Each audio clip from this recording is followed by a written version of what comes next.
il y a presque 40 ans d'acquis de modélisation sur le territoire grenoblois, avec une utilisation régulière de la modélisation pour de nombreux projets.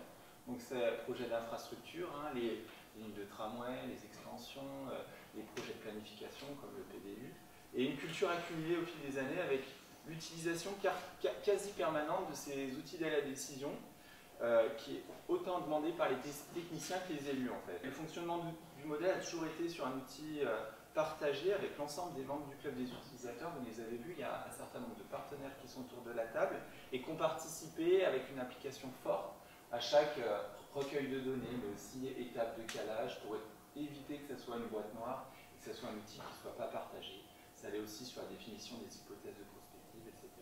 Donc le club modélisation, vous en avez parlé, je ne vais pas en reparler, mais le rôle fondamental quand même de l'agence d'urbanisme sur l'utilisation du modèle qui a impliqué en fait au fil du temps ce rôle fondamental de médiateur qui ne peut être que nécessairement un rôle local et qui est assuré parfaitement par l'agence d'urbanisme depuis des années autour aussi d'une charte technique d'utilisation.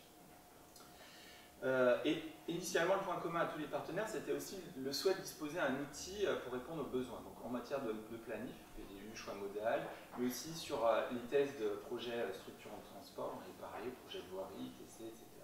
Et dans un souci d'efficience, d'économie d'échelle et de partage de connaissances. Ça, c'est assez important à souligner. Et alors, dernièrement, effectivement, les compétences des collectivités ont été un peu redistribuées avec les différentes lois de décentralisation. Et ces compétences ont évolué pour s'élargir à l'ensemble des services de mobilité. Les modes de déplacement, par ailleurs, se sont aussi diversifiés. Et certains modes de déplacement se développent, mais représentent potentiellement de forts enjeux sur ces outils de mobilité durable. On parle beaucoup de covoiturage, de management de la mobilité. On se heurte aujourd'hui à quelques écueils pour modéliser ce type de phénomène. Et l'intégration de ces sujets, dans la mesure du possible, dans les modèles existants ou dans d'autres modèles, avec de nouvelles méthodes d'évaluation, est à étudier, à la fois aussi pour la prise en compte des besoins un peu latents en matière de modélisation. On verra aujourd'hui, il y a des outils de modélisation mésoscopique, il y a des outils qui peuvent répondre aussi à nos besoins en matière de modélisation, d'optimisation des feux. On est un petit peu au niveau des services de la métropole du SMTC à la croisée des chemins, entre les outils un peu classiques, à étapes, et les nouveaux outils mésoscopiques, etc. Donc on va essayer un peu d'en discuter.